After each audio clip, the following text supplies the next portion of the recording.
Welcome back to the Thunderdome, spectators. It is officially time to open up those ear holes and prepare for your weekly dose of Spectales. I'm your pastor of Muppets, Jake, along with the man who holds the Texas state record for the most sneakers, hats, and beards, Jesus.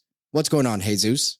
You left out comic books, Funkos, and an assortment of other collectible items, and also the national prize was taken from me on the record. So that's why it's only Texas, the state of Texas. But as we both know, the state of Texas is huge, so I don't mind having that record. You know, I only went with the Texas one because I thought that was the only one that mattered to you. But I didn't go with the comic books and Funko Pops because, according to the records that I have, you don't have that record. Look, those are pre-pandemic records. So, I think, once everything gets back and squared away, there'll be an update. The new census, huh? Is that what they're saying? Yeah. Everybody's on hiatus right now. Some people are still in lockdown, so yeah, it'll get updated soon enough. Well, if you're a first-time listener, thanks for checking us out. Spectales is a comic book podcast that has collectors and creators. What's your grail tale? Each week, we explore news stories about the comic book grails we love, the epic journeys behind how they were obtained, and how they inspired new creativity. We also dive into some comic book speculation and how, as collectors, we can help the hobby pay for itself. Now, this week, we welcome writer Mario Candelaria onto the show, whose new horror comic series, Killchella, is about to drop on store shelves October 5th. Don't forget, Jake, Mario didn't come alone. He brought a lot of cool stuff, including James Ferguson, the Killchella editor, who joined us also for an in-depth discussion of the new series. Wasn't it great to act like it was weird? We've never had an editor on, but it was actually a really fun addition to the show. And because we were talking so much about Killchella, Mario wanted to make sure that he got as many people involved as he could. Yeah, he's very proud of the project as he should be because it's really cool. But you're right, having an editor on is a little bit different, right? And we're still missing some pieces, right? We're missing letterers and colorers on our show that we want to have at some point. So this is one off the list, an editor, and sure enough, it was great to have him on. It was really cool to have two people from the same team and the different perspectives. So I think that was really cool. But also, if we include who Mario brings as his grail tale, I didn't misspeak, who he brings as his grail tale, we are joined by multiple special guests this week. Oh, that's a deep cut right there. It's called a tease. A deep cut. Yeah, this is a deep cut episode. So yeah. But let's get to that episode, right? Let's do it. So don't stop believing because we are the music makers and we are the dreamers of dreams. This is episode 61. This is a conspiracy. That's what this is. Just begging to course its way through your veins. Let's just for a moment speculate, shall we? You're into comic books, aren't you? I'm a nerd. But you do like comic books. Comic books aren't just for sad nerds anymore. Do you think we need one more? Strange things are afoot at the Circle K.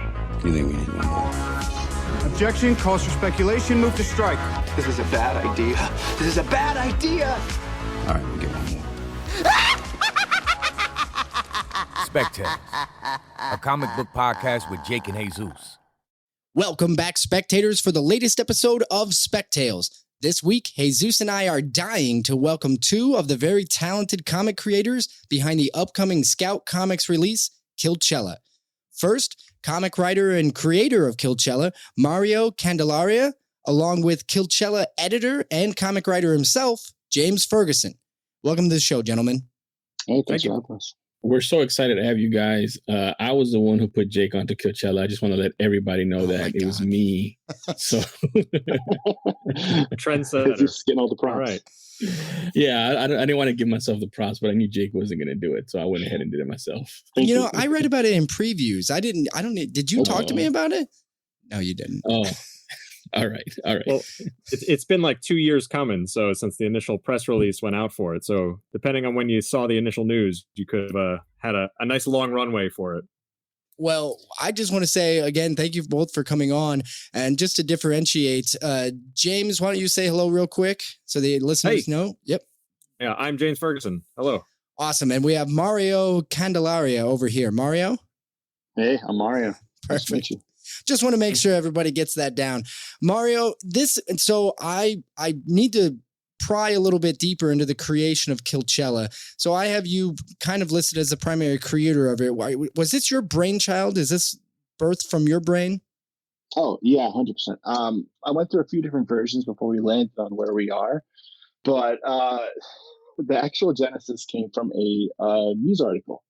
There was a woman who spent 5 figures getting herself Coachella ready. That's plastic surgery, trainers, wardrobe, all of that stuff. And the reason for her doing that is because she didn't want to just look good in her pictures. She wanted to look good in the background of strangers' pictures.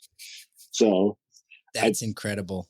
Yeah, it's amazing. I brought this to my wife's attention, and she looked at it, and she thought I was messing with her. And I was like, no, why? And she's like, I know that girl in the article. She went to high school with her in John Jay in New York.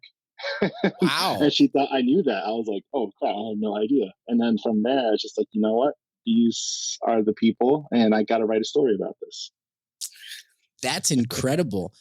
Based on the name, I'm assuming the listeners, that's actually one of my favorite things. I was going to compliment whoever came up with the name Killchella, because it tells you exactly what's happening. Like, it's the best name. You don't need, if you know Coachella, you know Killchella, because it is murder at Coachella. Well, legally, I cannot say that. It is a festival in the desert that I cannot name legally.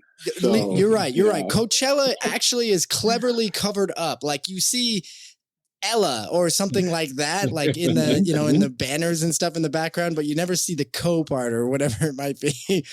So it's cleverly done with the title, but I knew exactly what it meant. And I was immediately like, oh yeah, I'm in for this ride. Wow, because I didn't know that was back there. I saw the words, I saw the letters. I didn't put 2 and 2 together. I was like, wow, okay. Thank you for turning me on to this factoid that legally they cannot connect me to. We're going to dance around that one. All right, we'll be careful. So, Jesus, I will give you credit. You did lead me to this, but Jesus, maybe tell us a little bit about how you found it. Well, who amongst us hasn't spent 5 figures to get ready for a festival? Let them cast the first stone. but I don't know, man. I think I was perusing the Twitter sphere as one is want to do, and it just came up, and like you said, Jake, the name itself just lends itself to what it is. So I started looking into it immediately. I was like, oh man, this is a pretty dope. I want to say it was probably 6 months ago, 5-6 months ago. I started looking into it more in depth. I was like, oh man, this is pretty dope. I've been really anticipating it. I was like, this is a really cool premise. This is something that I think is really cool, hasn't been done. I would love to see it.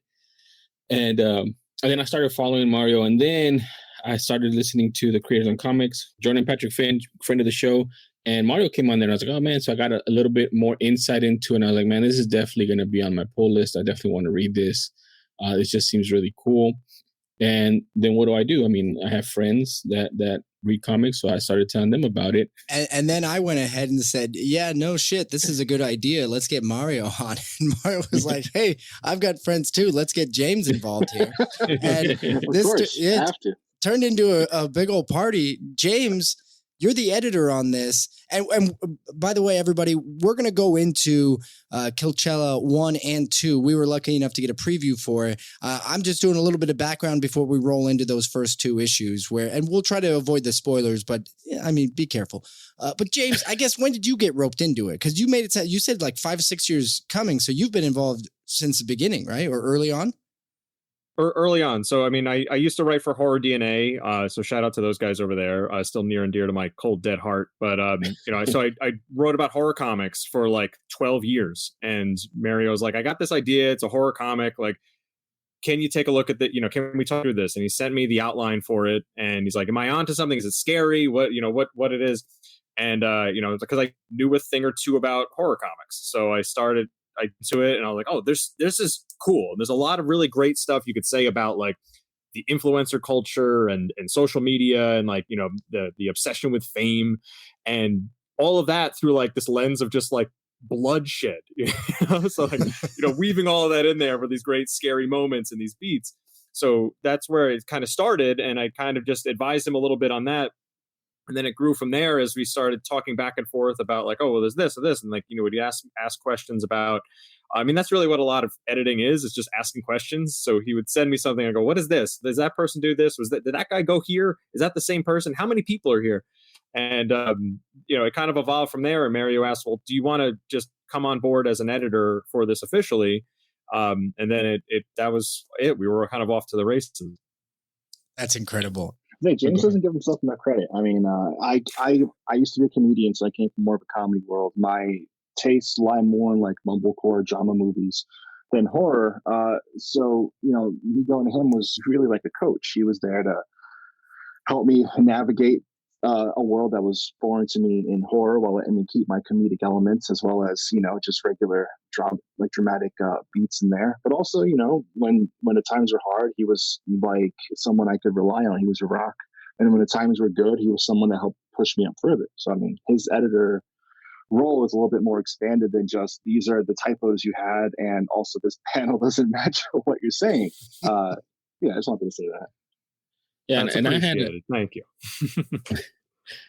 So it's a true partnership, and I had a follow up on that as far as like how the sausage is made.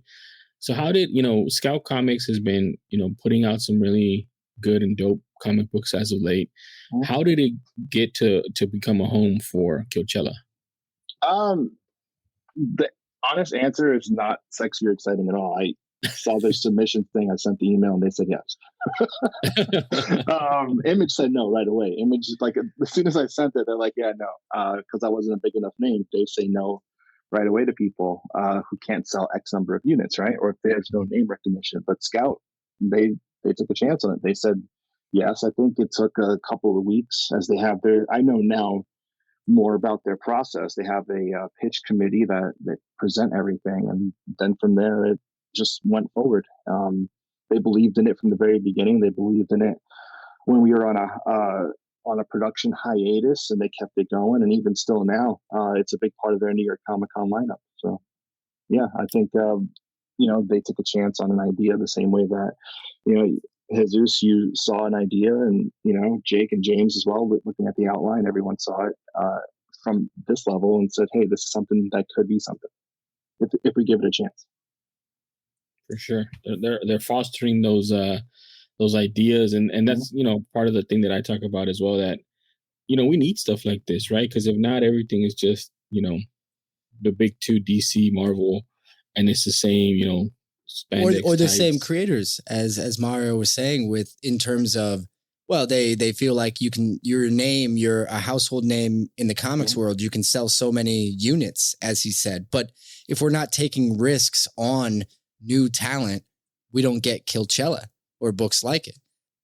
I've never really told anyone this before, but one of my inspirations, even now that I hold dear, is my friend Mags Passaggio. She put out a tweet saying she sent the pitch to Eric Stevenson, I believe that's his name, from Image, for a pitch, and responded within 2 minutes saying, yes, let's do it. And I'm like, fuck, I kind of want to get to that level. That'd be cool to have that, where you have that level where someone within minutes just says, yes, let's do it. That's cool. Well, the stage is set, my friends. We need to get into issues number 1 and number 2, and those are going to be a part of our recent pickup segment. So let's roll right into that.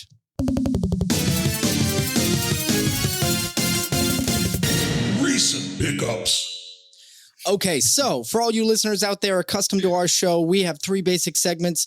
We always kick everything off with the recent pickup segment, but this one is going to be a little unique. Instead of everybody on this panel going around and talking about a book they recently read or liked, we're going to talk about Killchella 1 and Killchella 2, because Jesus and I were lucky enough to get preview copies of that. Killchella 1 is dropping on October 5th, so definitely make sure you put it on your pull list. Go talk to your LCS or put it on your prepaid pull list that you have online.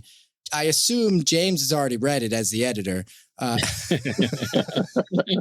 think so. Yeah, it rings a bell. Thank God. Otherwise, this would have got real awkward. But I'm trying not to do too many spoilers here, but I really do want to dive in a little bit deeper into this comic and what worked so well with the storyline. And I can't help but start with Mario, when you were devising the screenplay, or excuse me, the script for this, and that might have been a little telling, this struck me immediately like a horror movie. Like immediately, I was like, this almost feels in a very positive way, formulaic, like a horror movie does, with right out of the gate, spoiler alert, murder. Like that's like, the horror movie, like you need this like horrific murder to start something off, a real good horror movie, right? And you give us that, the mystery behind who the murderer was, and again, how you lead who the murderer was and flow that through the next couple or the first 2 issues. I'm still like, okay, so I know some faces, right? But who's the head here? Who's the mastermind? And the mystery is awesome. So I wanted to ask, first question out of the gate, with more and more crossovers between comics and the big screen, did that factor into your storytelling, whether it was coherent or incoherent? Did you do that purposefully? Do you see that? I mean, I would be lying if I said it wasn't cool if I made a movie, but no. I've been pitching comics for more years than I want to admit. And one of the things I learned over the time is that you want to hook the editors with the pitch, right? So you have 5 to 6 pages to do that. And so that was how I saw this. I say, okay, I know I have X number of pages to hook someone to give me a yes. And that also means I have X number of pages to hook readers as it goes. So I did my homework. I studied horror movies and how a lot of them start off. You always have the first group who's never the main group. And yeah, from there, we just, layered it down into how we build out comic books. People say I should write screenplays, but I have a hard time doing that because I look at things in shots and panels when I write stuff down. And that's the director of photography's job. So comics are a lot easier for me in this aspect. But yeah, there wasn't a whole lot of that crossover intention, but I was inspired by a lot of the movies I did watch. And if I could add to that, I think having read a number of Mario's scripts now, not just for Killchella, but for other projects as well, and even having the privilege of working with him on a couple of scripts too, Mario has a very visual and cinematic way of writing out a comic, and he knows exactly what he wants to see on the page.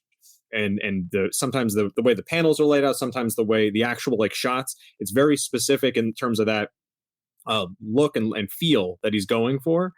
And then that just gets amplified when it actually gets to the artist's hands and the book starts to come to life. So there's still that freedom of movement. It's not like, no, it's got to be this very, fitting specific box, but you have an idea of exactly the vibe he wants to get from the page, from how the script is written.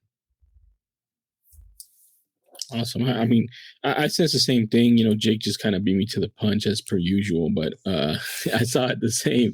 The question I had too is you mentioned, you start off with one group, you there's a death in there, and it kind of pushes the story forward. And like Jake said, there's also a mystery, right? So as we get on to issue 2, there's also a big cliffhanger. So is this open-ended, or is there a number of issues that you guys have planned so far? This is a 4-issue story, but spoilers, the ending can be left open to interpretation on if this continues forward or not. I mean, once the main idea gets out there, it spreads. You can't put the toothpaste back in the bottle. So I've tried. It's terrible. Don't do it. But yeah, I mean, so if Scout would like us to do more, and if my collaborator Lataro and Leslie and even James wants to come back, yeah, we can. There's some ideas we have for how we can continue this, but yeah, right now this is the 4-issue story. Well, we could break some news right here, James. If you were asked to come back on this, would you? I mean, I would have to see what the contract looks like. So, I would expect something from the back end, and at least a cameo in any sort of film that gets made. That's fine. Okay. I actually offered to be an extra murdered in one of the issues. So I don't know if I don't think it made the final cut. No pun intended. You're in there. You just gotta look in the background.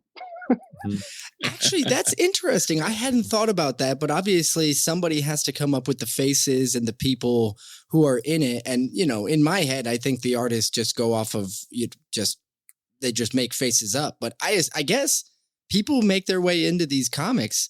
Are either of you in it? James, I guess you kind of said you weren't. But Mario, are you? Maybe. There's a lot of crop shots of people meeting their end, so it's possible that Lataro was like, this effing guy. All these different pages to the script and complex pages. Let's kill him off. All right, I guess you have to read to find out. That's what we'll say. So I would like to again go back to the first issue and let's talk about those first 5 pages, because I do believe they set such a tone. And I wonder if you might break down with me why you wanted to use these elements, the social media, why you wanted to cross. I get that they're going to a festival and it's a kind of a youth movement of sorts. This festival usually attracts these social influencers and individuals like that. But what about your story made you feel like this was what you wanted to lean into? So the setting is in the Palm Desert of California, which is where the Coachella Valley is, where the unnamed festival takes place, and that lift is a very real thing. I went there for my honeymoon with my wife. We went out to the desert, and there's a lift up to San Jacinto, which is the highest elevation point in Southern California. It's so high above the desert that it's usually 30 or so degrees colder than it is on the desert floor. So, of course, to get there, you have to take this lift. And on the way up there, it's just lots of people taking pictures. I mean, I'm an elder millennial, so I'm not going to say I'm not sitting here with my phone doing photo after photo with my wife, trying to get that perfect one. But yeah, it's just, they say write what you know. And that was something that I felt that I could nail down from a comedic aspect as well. I mean, who hasn't followed an account like Influencers in the Wild, where it's just watching people, influencers take pictures in obscure places and just kind of making a mockery of it. So, I mean, yeah, we wanted to set the tone that this is a story about these type of folks, but I'm part of the tribe, right? Can't hate on that. But I think that plays into some of the stuff that the themes that are throughout Killchella, and that not really spoilers, but there's a hashtag that's put out there for her love.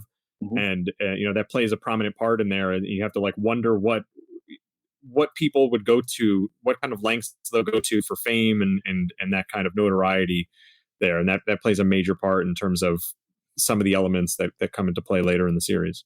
Not even fame, acknowledgement, right? I mean, how often do you see celebrities getting attacked on social media just as someone could be like, oh, hey, my words reached this person who otherwise wouldn't? Or the other way around, where you're having people stand completely head over heels for others just to be like, ooh, pick me. I am more worthy of your attention than others. I mean, there is a very real thing that social media has done to a lot of the culture worldwide in regards to how people go about getting attention for themselves or garnering the attention of those that they hope to have recognized them. Yeah, I mean, the whole 2 issues that we read, at least for me, feel very relevant to a lot of the stuff that's going on, even coming out of the pandemic and all the social media. Like the other question that I have on that with the hashtag is that going to play into y'all's marketing? Marketing at you said that Scout had it as the end of the year convention kind of thing that they're going to be pushing. Is that going to be something you guys are going to be running on social media? The hashtag within the book as a meta kind of marketing? That would be pretty cool. Yeah, I'm pushing for it. We do have a lot of partners in terms of marketing, and there's a lot of hats involved that, what can go where and how to get the most, bang for your buck. But yeah, that is something that I definitely we baked into it, hoping that it could be a part of whatever happens afterwards. Awesome. And then the other thing that I want to talk about, not necessarily, I mean, it is, inside the books, but I just want to remark on the covers. The first 3 covers, right? Because we got previews of the first 2, and then the third one we got a preview at the end of the second one saying coming soon. are just, to me, phenomenal. How much input did you guys have on those covers? Thank you. Serge Acuna did a really good job on the covers. But yeah, the input was our vision 100%. I do a lot of Photoshop mock-ups just to try to get a specific, because I can barely draw water, let alone a figure. So it's something, okay, I have an image. So I went around, I found images online, I Photoshopped them together to say, okay, I have an idea for this type of shot or that type of, framing. And yeah, I've been lucky to work with a number of artists. Spoiler alert for the entire series. I think we're going to have 3 covers for every issue. Nice. And just gorgeous people I've always wanted to work with, gorgeous stylists. I mean, and it's just getting to sit down and say, okay, this is what I'm thinking for let's say a Scout exclusive versus a retailer exclusive versus a cover A, which is the primary. Yeah, it's I think one of the heads of Scout said that they have absolute trust in my vision for covers.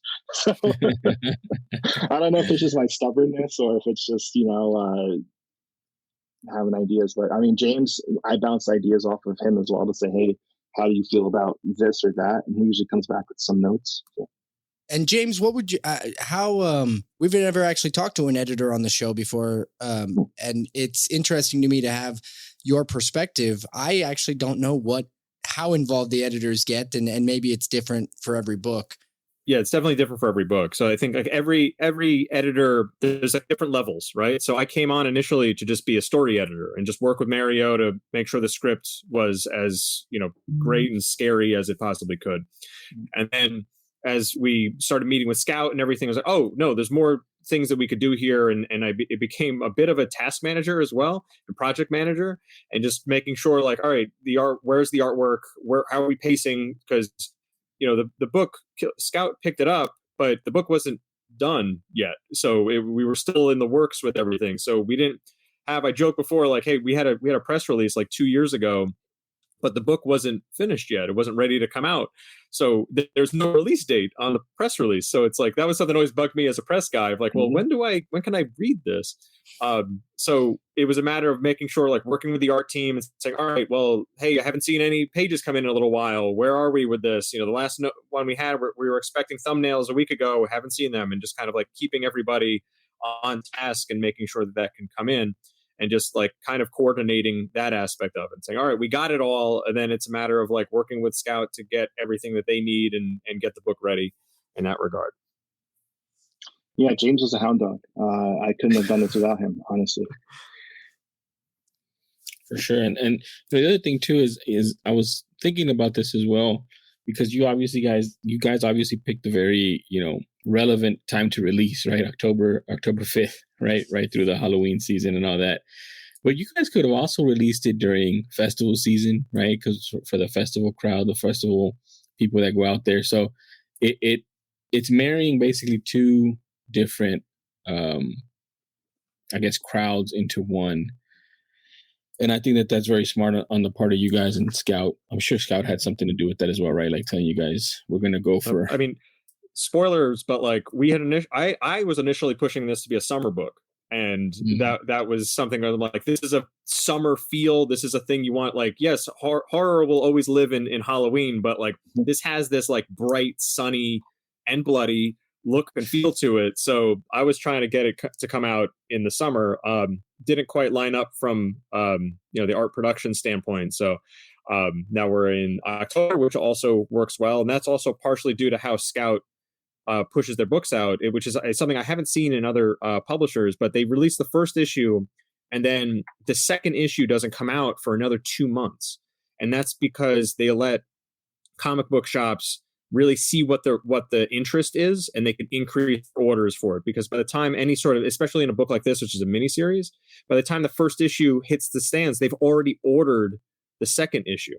So they're really just placing bets on without having no information as to whether or not this book will be a success. So that way Scout gives them the opportunity to say, all right, this is a book we want, and they're going to up the orders for the second issue. So it has worked out for them for a number of books already. And we'll see how it works out here for Killchella. That's actually pretty interesting. I had not I did not know that Scout did that, but that's actually another smart step that they're doing, because I do see a lot of, creators, and also, I have a lot of friends that own comic shops that struggle with how to order. They order too much, they order too little. And I think it was Michael Morrissey on our when we were talking about Barbaric on our show, him saying that they had trouble finding the audience and the true audience of it. One, because they were still out, and then two, because they weren't doing reprints at the time because of the pandemic. So just finding the audience and having a better number, I mean, it's better for everybody, really. I mean, if you think about it, because it's good for the LCS, it's good for the creator, and it's also good for the audience, because if it also gives you time to do word of mouth. Like, there's a lot of times with me, like, oh man, I already missed two issues, I'm just gonna wait for the trade, right? Like, I don't want to have to go hunt 1 and 2 down, or what if I want this cover or whatever. But this way, I mean, I could be selling 1 for a good bit, and then I could put 2 on my pull list, and I should be fine, right? Like, so it's really smart of them. And I mean, that's great that you guys have that partnership with Scout that helps you guys find your audience. Because I mean, I think you guys have a hit on your hand. Thank you. Sorry, I don't take compliments well. I do want to build a little bit on that, the festival culture, because like James said, we did want to push this towards a summer release. But of course, the publisher's slate is the publisher's slate. But we have Nick GQ. He's a concert promoter, a club promoter in the New York City area, who also has a big, huge Whatnot following. Mm-hmm. And he does a lot of exclusive comics. And right away, once he heard about Killchella, he's like, "Hey, clubs, music festivals, this is my world." Right? So Scout put us together, and he's putting it out there. He has an exclusive cover, 2 exclusive covers, for Killchella #1, because he believes in the project so much. But he's also trying to marry that world of concert festival goers and comic books. And he's also the third one that he's marrying is collectors, because I follow him. Yeah. I don't even know who he is, but I follow him because I know he has a lot of exclusives. Yeah. And that's, for me as a collector, that's a big thing that I like, is exclusive covers and just different collectible items. And I when you said his name, I was like, man, he pops up on my phone all the time with going on Whatnot and exclusives. So that's phenomenal, man. That's amazing. And like you said, now you're marrying the collector side of it too with him. So that's pretty cool. He is a hype beast. I'm not gonna lie. I mean, I wouldn't be surprised to see him getting a job with like Supreme or someone like that. Just getting pop-ups showing up for comics. Can you imagine that? People lining up for 12 hours for a comic drop? Oh, it's gonna happen. It's gonna happen. We're gonna push it. We're gonna do it. Killchella 4, right? So can I ask, Jesus and I have read the first 2. Are you done with it? Is it complete? Yeah. I mean, I think issue 4 needs to be lettered, but everything is done. Everything is, I mean, I can send you guys issue 3 right now.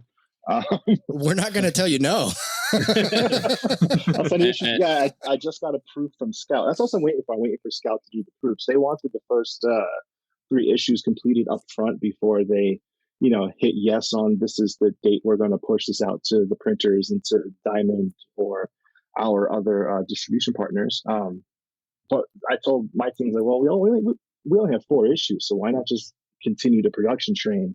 I mean, I funded all this on my own. My wife's gonna kill me for saying that, but it's instead of spending 5 figures to get ready for a festival, I got 5 figures ready for this over X amount of time. So it's the book is done adjacent with the lettering for the last issue. But, awesome. Yeah. So no need to knock on wood or anything like that. That it's going right. Like we're good. Yeah. I think all of the obstacles we had more than made up for it along the way. So I think we're in a good spot now. We got all the headaches out of the way during the production, so now we're in a smooth sailing moving forward. Is that having to do with like the pandemic and stuff? Is that what you guys are talking about? Like, is there, because you mentioned it was supposed to come, not supposed to come out, but you guys have been working on it for a while, right? So, and this isn't the first one either that we've talked to that has been pushed back or because of the pandemic or paper or whatever. But then also, I guess now too, Mario, I'd like to know a little bit more about self-funding it, man. How difficult was that for you as far as saying, I believe in this and I'm gonna fund it because I know it's gonna be something big, Yeah. How can you talk us through that, I guess? Absolutely. Well, to one of your prior points, I cannot say specifically if the pandemic and the paper shortage was a root cause of our delays. I mean, it's an issue that there's a reason why we had two different art teams. But yeah, I mean, during the pandemic was a difficult time for everyone, and unfortunately, people's priorities or their perspectives or what they like to do changes when you deal with the stressful situation. So we did our best to adapt and move on, right? As the Brits say, keep calm and carry on. There wasn't a whole lot of calm, but we got there and we carried on. But yeah, self-funding it is a pain in the ass. I'm not going to lie. A lot of making comics, #MakeComics, is put on the backs of the writers, because you're quote unquote the ones with the ideas. So therefore, you're bringing on someone to take those images in your head and put them on paper. And I get it, I also come from a world of music before that in high school and early college, where a lot of kids who were just starting out with instruments kind of just rallied together to try to make something, right? And then once you get better, of course, and you have more experience, you say, okay, my time is worth X amount. So making comics is the same. When you start out, you try to start out with some of your peers, and then as you get more experience, you get another group of peers who have experience, and they start to realize what their worth is. So sometimes you get people who want to partner with you in a pure partnership basis and say, okay, if this makes anything, we're X amount. Some people are more mercenary about it and say, hey, okay, I'll do that, but my time is worth this much, no worry about the back end. Or some people also want front end and back end pay. I mean, there's no unicorn out there that I could find that says yes, you can do whatever from nothing up front and you own 100% of everything. Nor would I want that, honestly. Like if someone takes care of me, I try to take care of them. Awesome. And you made two good points there too. And I know Jake is gonna kill me because he wants to transition, but Jake and I just talked about this. We just talked about this because I always said, like, and again, I'm not like, I understand it, right? I understand it, I agree with it, but at the same time, it's why is it that the writer has to pay right up front for artwork and pages, page rates and all this stuff? Like, I don't, and maybe it's because there's not as many or it's just not accustomed to, but I don't see as many artists saying, hey, can you write something for me? Right. I like your writing. I like your stories. Can you write something for me? And then I'll pay you a page rate for it or something. Like, I guess a lot of it is how the medium, started and those processes, from the 40s, 50s, 60s with all those publishers, with all those publishers and how, it just became part of comic book making. But I do genuinely question, why is it incumbent on writers to self-fund a whole project like this? You know what I mean? Like, it's just a question. You don't have to answer it. It's just something that me and Jake talked about, and you mentioned it. So I'm sure, you as a writer have some thoughts on it as well. No, trust me. This is a conversation my wife has. She'll go rogue sometimes, start posting some wild stuff on social media, and I'm like, what are you doing? You can't say that. I have people who follow you who are gonna think, But yeah, no. I mean, I have seen to your point, some successful books that the artist, I know for a fact, approached the writer. For instance, Pinocchio Vampire Slayer from SLG Comics, like over a decade ago. That was the artist Dusty Higgins' idea, and he approached Van Jensen, who wrote Green Lantern and a few other, The Flash, and a number of other great comics. He approached him and said, hey, I have this idea. I don't know how to write it. Can you write it? And it went off from there. I was recently approached by an artist who, knows that I've been trying to get out there. So they approached me and said, hey, I have ideas. Maybe you want to help me refine it. I mean, there is some give and pull, but I think when you're starting out, it's just, it's like, think about it, like musicians. Everybody's a guitarist, but no one's a drummer really, right? So the drummers are more hot priority to try to get someone on board. And I think artists are like that. I can write a page in 3 minutes. I say splash panel, 1,000 armies are coming at this person. Foreground, this person back shot is looking forward. In front, we have the sunset with 1,000 armies coming at him. My page is done, right? And this person's like, fucking hell, Mario, I gotta figure out a way to draw this horde approaching this person with J.J. Abrams, light sprays coming down. So, yeah. But no, I mean, I don't know. It's a whole thing. whenever the argument comes up of who's more important in comics, the writer or the artist, I laugh and I say whoever's paying people is the most important. Sorry, I'm getting really candid on this, but yeah. No, it's No, it's good, man. perfect. That's definitely what we're looking for. So canceled. one of the things Jesus had mentioned me wanting to transition. I'm trying to keep the train rolling. Yes. James, we are gonna let you go. It seems you've got to run. You've got something to do. But I do want to say, James, thank you so much for coming on, joining us, talking about Killchella. We would like to invite you to come back on another time to do a full episode where we can get your Grail Tale. Absolutely. For everybody out there, go follow James at James Ferguson, Ferguson on Twitter. He's a great follow, a lot of fun stuff, and he will keep you posted on everything that's new with him. Great. Thanks, everybody. Thanks, James. Bye. Thanks, James.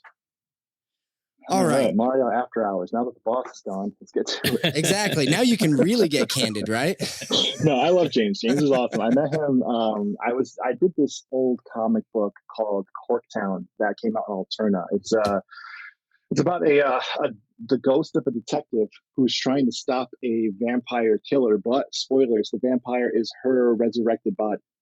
So he was a journalist on that, and we hit it off from there. We found out, we went to high school and somewhat college in the same parts of New York and knew some of the same people, and we just clicked from there. That's really cool.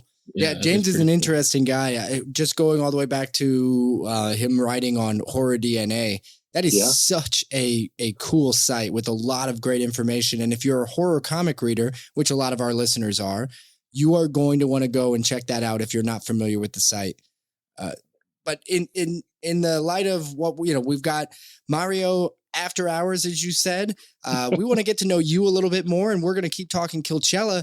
But I'd really like to get into our next segment here. Hold on a sec. Grail Tale. Grail Tale. Grail Tale. Grail Tale. Grail Tale.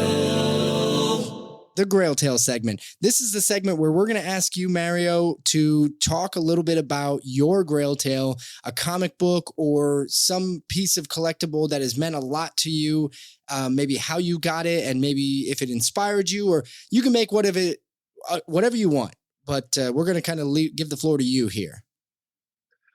Yeah, so this is a really interesting ask that you guys had for the prompt, because I was like, man, I am not gonna lie, I'm a nerd. I have so many collectibles. I could be in the straight to DVD sequel, the 40-year-old version.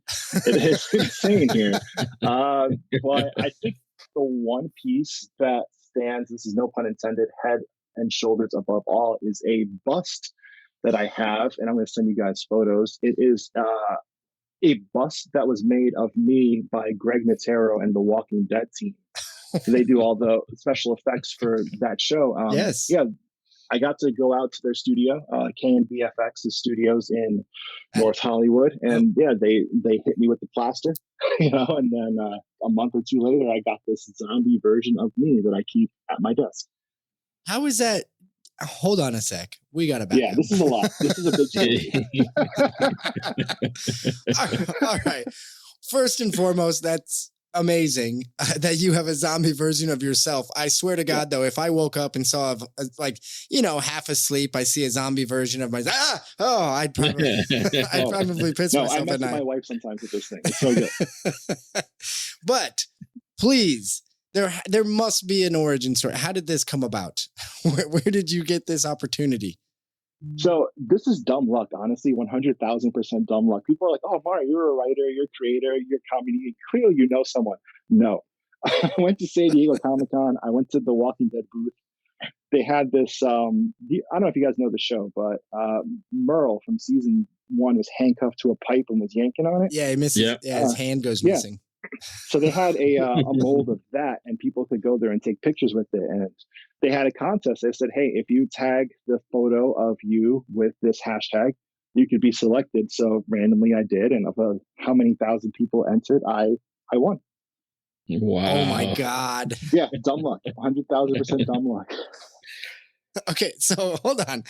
So what was the timeline like on that? Because you are not from LA, are you? No. I am from Brooklyn, and then I live in the Philadelphia area. So San Diego's what, July, right? Yeah. They flew my wife and I out to LA. I want to say it was definitely October time because we went to Halloween Horror Nights in Universal. First time that both of us went to LA. First time I went there as an adult. So we had a fun time. And of course we did, Universal and a few other things, and I just sent you guys a picture of it. Yeah, it's 3 months or so. They did the winter. They went through all the negotiations of, okay, what airline are you flying out of? What dates work for you? What date works for them? The studio, because they're an active, production studio. I saw a number of the shows they worked on. Predators is one of them, the one with Topher Grace, and they have props everywhere, and just making sure that they had time in their budget for someone like me.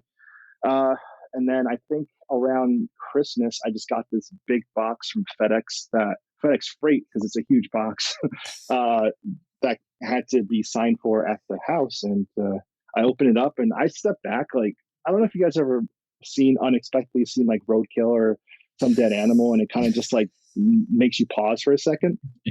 Yeah, it was that type of effect that this had on me. I remember my dogs were staring at it because they didn't know what it was. I'm looking at this photo, and then you say the words "unexpected roadkill," and I don't know if that's a band title or what, but those words need to stick together. But this bust of yours, what does it weigh? Because that thing is not small. Yeah. That is like life size. I have a shipping scale here, so let me actually. You're gonna go and weigh it. That's awesome. All right, hold on a second. It's a small scale I use for like Kickstarters and eBay. So let me see if this thing fits on here. I'll say just holding it in my hands, probably 20 pounds. Oh, jeez! Don't break the scale. All right, let's see here. 15 and 7 ounces. Nice. Yeah, I think it's legit. Based on Price's Right rules, you went over, but it's all right. No big deal. Whose signature is on it? Is that a signature? Yeah, that's Greg Natara. He's one of the head producers of Walking Dead, all their shows. He's the head makeup and special effects design for all of the zombies that you see. I think he directs also. That is incredible. So you have yourself, and you slightly actually resemble like a dead Nicolas Cage. I'm looking at you. Hey, it's grotesque.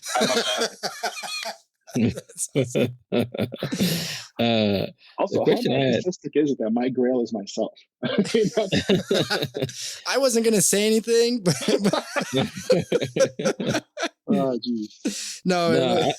That's awesome. I think the story behind it, makes it a scotch less narcissistic. But no, I think it's fantastic, man. You say he's dumb luck, but you had to go there. You had to do the picture. You had to, tag it yourself. So the thing that I see as well too is that you talk about being comedy, and I was trying to kind of like link it to Jordan Peele's also main career was comedy, and then he went into making horror films and things of that nature. But horror is kind of tied to you too, because you mentioned because of this you went to Horror Nights in Universal, right? So there's always been a little horror there for you. And are you a Walking Dead fan as well? Yeah, I was reading the comic when it first started. I worked at a comic shop around 2004 in Poughkeepsie, New York, and that's right around, I think, like the first trade just came out. So I got in on the ground floor as someone who works there. They had me read everything so I know what to kind of pitch to people. And I just stuck with it. I have all the hardcovers up to, I think, 16, because they just started getting so many on my shelf right now. But yeah, that's fine. I was never a horror guy. Not until more recently. I think when I got the AMC Movie Pass, I started to see more horror because I'm paying a flat, fee for the movie theaters. Yeah. I was more of a comedy guy. If there's a rom-com or even just straight up comedy, I'm there. Teen comedies, I'm there. They were saying, Jordan Peele. Sorry, what is it? Oh, go ahead. I was going to call you a liar, but go ahead. Jordan Peele is more of, like you said, he made that transition. I love the sketch show they did. I love Mad TV before that. Not a lot of people admit that, but, I messed with Stewie. I messed with, the Cabana Boy and, Norm Macdonald and all those guys. I honestly liked Ari Spears on Mad TV, and, Key and Peele when they were on that was awesome. But when I was watching their sketch show, once again, Key and Peele, just seeing the fun twists they put on horror because I mean, honestly, comedy and drama are two sides of the same coin.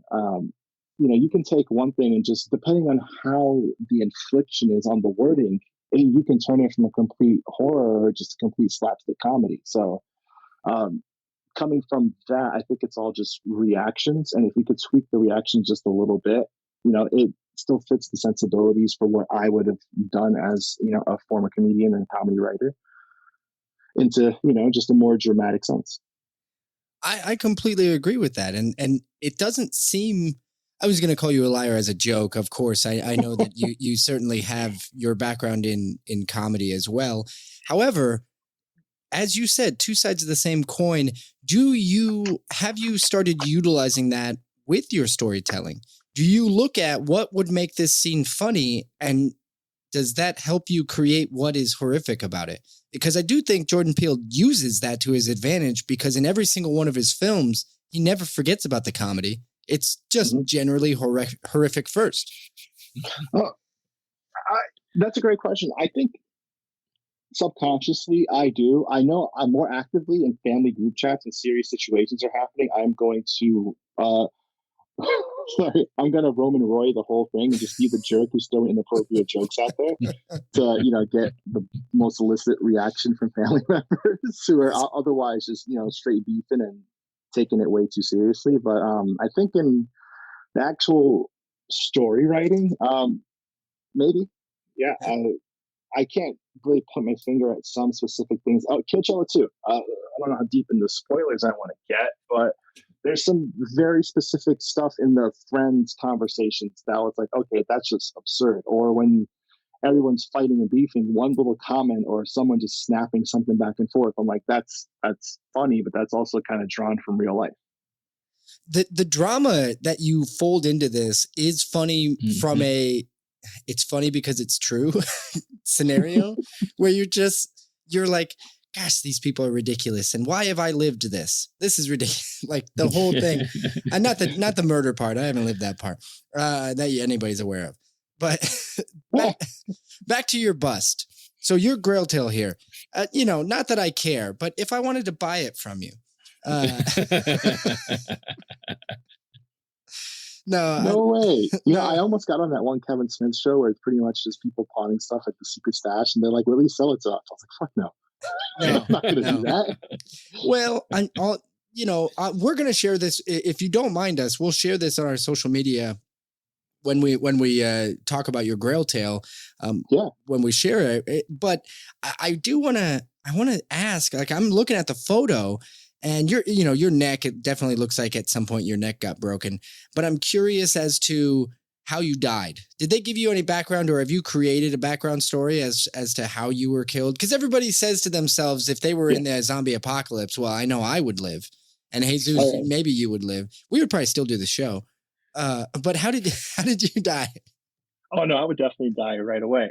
This is actually a really great story. I'm glad you asked it. So I'm not too sure on the specific death, but when they had me fully engulfed in the plasters and the layers of plaster, my wife was having free range talking to them. And she said, do you guys watch Breaking Bad? And they're like, yeah. You're like, when, spoilers, when Gus blew up? And they're like, yeah. I was like, yeah, we want that.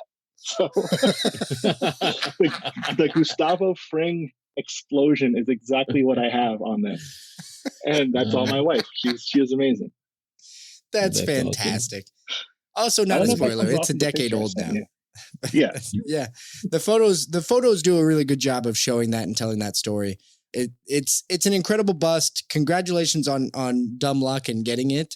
It's certainly something that this should be the Grail in anybody's collection, even if it's not their bust. This is pretty amazing. Yeah, I mean, if I had one, that would be mine. Like, I wouldn't give it up for anything. You know what I mean? Like, and it's so cool. Like, I also think that the experience you had with it, getting flown out, going to, experience a bit more of the California, whatever adventure you want to call it.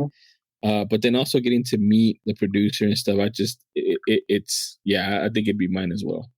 Well, I know you guys kind of said that, earlier on the podcast that you had a friend who saw a book, so you told about it, and then you guys invited me, and I was like, I also have a friend. For this trip, one of my good friends from high school, Ryan Ward, and he just moved out to LA to be a special effects guy. So I was like, hey, I'm coming out to LA. Let's meet up. And I brought him with me because that's his world, right? That's the stuff he wanted to get into. And he got to make some contacts while in the studio with us while they're once again having me under heavy plaster. And since then, he's went on to work on American Gods and a few other shows like that. So, Very I'm cool. happy. Nice. If I'm the type of weirdo who, if I have an opportunity, I try to squeeze in as many people in, plus one, plus two, plus three with me if I can, just to try to see if, that gives them something as well. Absolutely. That's very cool. And The rising tide lifts all boats, Jake. I know you don't know that one. Yeah, no, we're good with phrases here, most of which I don't know. Just the hypothetical about who would actually survive the zombie apocalypse. I would also say you guys are both in major metropolises, which is actually working against you in that scenario because there's just more opportunities. I'm in Texas. So that's the difference. So, if anybody's going to survive, it's Texas. No, you're going against hillbilly zombies. That's not that's. Hey, the amount of guns per capita here per person is astronomical, Jake. Like, it's not even. We don't need to know about your collection, Jesus. I have hands. Like, I have 2 hands. I have feet. I got guns that I can shoot with my feet. I got. What movie is that where they've got where they stomp on their heel and I think it's like the Kingsman. Grindhouse? Oh no, it is Kingsman. Yeah, you're talking about that. Yeah. Plus, Texas is the Lone Star State, so you guys are ready to go solo at any minute, right? Just have at it. Yeah. It's actually built into our constitution here in Texas that we have the right to secession whenever we want, which is ridiculous, but whatever, man. Nobody else recognizes that. What I do recognize, though, is when it's a good time to move on to our final segment, and that time is now. Speculation. If that intro sounded spooky to you, that means you're in the right place. We are going into the speculation segment. This is where we're going to talk about a collectible or a comic book or something that we feel is underrated and might actually increase in value in the near future. And you may want to pick it up if you're the type of individual that likes to help the hobby pay for itself. This is a segment for you. Jesus, you traditionally kick us off on this segment, so why don't you go ahead? All right, man. I'm going to do a quick one. It's going to be 2 issues of the same series. Early Bronze Age, 1970. I was watching the movie Lou. It just came out on Netflix. Pretty good movie. Pretty like a thriller, chasing through the woods, special forces, all that stuff, right? Trying to recover a stolen child. It was pretty good movie. And then I saw at the beginning it was made by Bad Robot. I like Bad Robot. Mario, you talked about J.J. Abrams. J.J. Abrams, that's his production company. So I went there and said, hey, man, what are they working on? So they're working on something pretty cool. It's been kind of making its way through the grinder, the what is it called? The machinery of Hollywood. And it's none other than Hot Wheels, right? Okay. Hot Wheels is being made into a movie, a franchise. It's a big franchise. The reason I picked it is also because Hot Wheels are very collectible, right? There's a lot of collectible Hot Wheel cars out there. So the first Hot Wheels is from DC, Hot Wheels #1 in a comic from 1970 with artist Alex Toth and then writer Joe Gill. That's #1 from 1970, and you can get it as low as like $35 for #1. #2 is also coveted because it has cover art by Neil Adams. So it's also Alex Toth is also on the cover, but it's mainly Neil Adams and then the same writer, Joe Gill. So Hot Wheels #1 and #2. If I know anything about Bad Robot and J.J. Abrams, he makes good movies. He knows what he's doing. Hot Wheels is a weird franchise to make into a franchise, but if anybody can do it and do it right, it's probably going to be J.J. Abrams. So those are my 2 spec picks for this week. Very cool. Yeah, I think that's an interesting look, and it's one of those things, once again, that people probably forgot about. Not everybody, but I think a lot of people have probably had. DC, or 1970 Bronze Age, pretty cool covers. I mean, what's to hate about them? Yeah, exactly. Mario, so this may be, I don't know if you're a speculator or not, but I'm going to give the mic over to you and see what you got. Yeah, so this was an interesting one because I'm more of a Fig guy. I collect a lot of just Hot Toys and collectibles, bear bricks, and wrestling figures as well. Okay. But I have a massive comic archive in my in-laws' basement, and looking at it, I'm thinking, you know what? I have to go with for a more recent book from 2005, Batman 635, the first appearance of who would become the Jason Todd Red Hood. Yep. That's a story that multimedia has been skating around, I feel, with this Arkham Knights game that's coming, with the Under the Red Hood straight to DVD cartoon 10 years or so back, and even the recent Titans HBO Max series. Red Hood, I think once it hits a more mainstream release, you can see this book kind of go up in value. I know the Zack Snyder Batman kind of teased a little bit of a fallen Robin.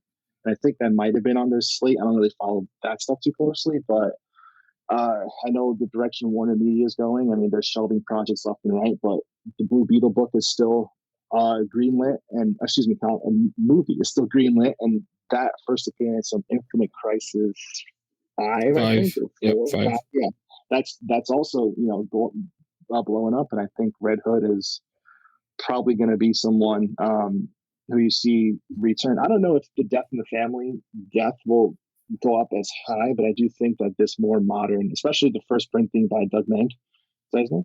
Yep. No, Matt Wagner. Sorry, Matt Wagner. Wagner? Okay. Is the one that people will try to gravitate towards. I think that's a great one. And I completely agree with you with regards to the Red Hood and that character.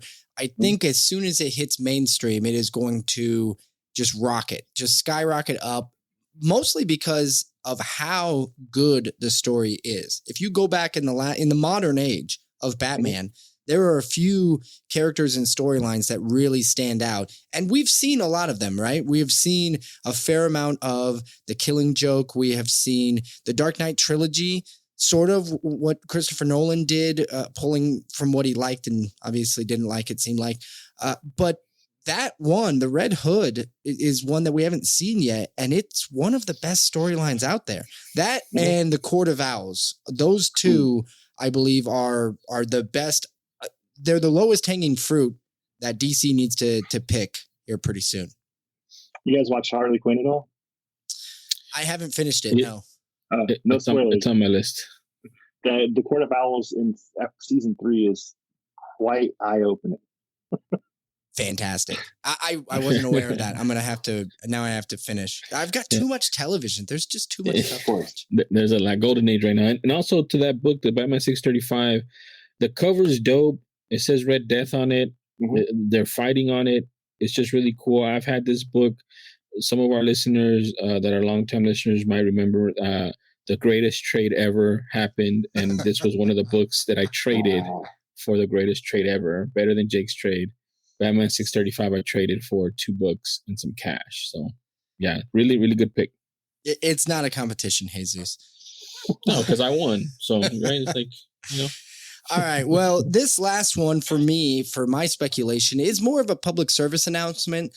We've been talking a lot on this show. We even talked about this series last week, Fantastic Four. Well, we were talking a little bit more about Dr. Doom. Chris Hacker talked about Dr. Doom a little bit. But in this case, we had some news. It's not really breaking news anymore, but they have the writers for the upcoming Fantastic Four. They have the director, and now they can really focus on casting, is what the announcement basically came out and said, that Marvel and Disney can just focus on casting these actors, which it seems like is the next logical thing when they've got their directors and writers all set. What I am telling everybody now is, as soon as those actors are announced, the books are already high. I'm not going to act like you can go and find some Fantastic Four keys for cheap. I am saying there is going to be a massive surge, regardless of if people like or dislike who the cast is. Once the cast becomes public, the general public, the people who are not necessarily the deep dive comic collectors, those individuals are going to see the casting and they're going to immediately say, oh, now's a good time to go buy that comic book. And they're going to go buy it. Everything's going to skyrocket. what I'm going to say for my speculation, something we've talked a little bit about, is the Fantastic Four annuals. Now, if you go back to the annual number 1, 2, 3, those are all really expensive books. I'm not pretending like those are cheap. Then again, if you like them, go grab them, of course, because they are going to go up. But there are a lot of really good, because we don't know what they're going to bring into the Fantastic Four. We assume Doctor Doom. We assume they're going to eventually bring Silver Surfer involved, but nobody knows exactly. And there are a lot of good characters in a lot of these annuals. You can go back. Fantastic Four annual number 7 is a relatively cheap one, and it's got the origin of Doctor Doom. You can get a pretty decent grade for $50 on that book. And that's a great one. You can go to Fantastic Four Annual 16, first appearance of Dragon Lord. There are first appearances in a lot of these annuals. And I will say, we said it's been a few months now, or it's been maybe even a year. Fantastic Four Annual number 5 is the first appearance of Psycho Man and first solo story of Silver Surfer. Great book that I still believe is undervalued. So from a speculation standpoint, this is kind of a last call on the Fantastic Four books, because once the cast hits, you're done. Take a few years off. Don't buy anymore. At least that's the recommendation coming from me anyway. Great pick, because Fantastic Four, like you mentioned, it's on the horizon. It's almost here, right? And people want the warm blankets that we talk about. They want to make sure that they see this character that has been cast, and the hotter it gets, the more that people want it. The closer it gets to them being on camera is when they want it the most. So pick them up now. There's a bunch. I mean, another one, annual number 25, right? That has to do with Kang and his Anachronauts, mercenaries loyal to Kang. That's the first cameo appearance, right? Or first team appearance. That's a $20 book in the 9.8, basically, raw, right? So there's a bunch of these books out there. Get the one you want, get the one you like, the one that you feel, and you're not going to miss on it. I'm going to throw one out there, and this is a newer one, but the Books of Doom by Ed Brubaker. That's 2005. That's a phenomenal Doctor Doom-centric story, and Marvel films, I think, do a better job of establishing a sympathetic villain. So if there's any story someone wants to go to see a perspective of why this person feels they're in the right, that might be one of the more modern masterpieces. I think the trades are out of print, but it's possible because Brubaker is the Wednesday Messiah, I call him. They might have pre-printed those. But no, that's a great pick, Jake. Thank you very much. So Doom's good too. That is going to conclude the episode. But before we go, I'd like to remind everybody, Killchella, a fantastic horror comic series from Scout Comics, is dropping on October 5th. We're going to give you, from the time of this episode's release, you're going to have 1 week to make sure you put that on your pull list, or at least put a reminder in your phone that on the 5th, when you're stopping by your LCS, because you know you're going to, get Killchella. In fact, buy one for you and buy one for your best friend, Jesus, because he's going to need it. Yeah, I'll take them all, guys, especially any limited edition ones, any special edition ones. Whatever you got, send them to me. They will be greatly appreciated in my home. Exactly. And Mario, thank you so much for coming on the show and for playing along with our segments. I know when we were reaching out to you, we wanted to talk Killchella, but we just can't abide by having anybody on the show and not forcing them to tell us what their Grail Tale is. So thank you so much for playing along. No, thanks for making it interesting. I mean, it really is. Sometimes just straightforward interviews, the list of questions. I'm like, no, let's have fun with it. And yeah, this surpassed all expectations. This is awesome. Thank you. Absolutely. Would you like to tell everybody where they can find you on social media, since you're such a social media bug influencer yourself? Yeah. So if you want to get nonstop alerts from my Twitter, it's the other Mario C at the other Mario C. On Instagram, it's just regurgitated crap from Twitter with a little bit of a filter. It's another Mario C, and I don't really do Facebook. I have it for family. So sorry. No, but, all good. My website is theothermarioc.com, which I desperately need to update, but I'm most active on Twitter if anyone would like to keep up with what I'm doing and sign up for my newsletter, which is right in my banner link. Thank you so much for joining us. I can't wait to read what happens next in Killchella. And down the road, when you have something else that you'd like to talk about, we would love to talk to you again. Thank you so much. Yeah, thanks for having me, guys. Have a good night. You too. And everybody out there listening, thank you again for joining us. And please come back next week. Talk to you later.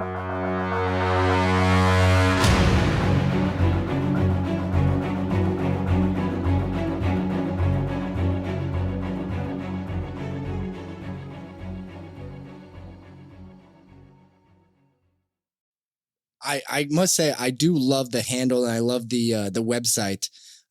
Mostly only because of I know the name from the Beastie Boys drops. I'll have to pivot there and say it is Beastie Boys is the obvious answer, but I did a deeper cut. Mario Cantone, one of my favorite comedians of all time. Look at that. All right. Deep all cuts right. only. Deep cuts only, Jake. You should know that. All right. Well,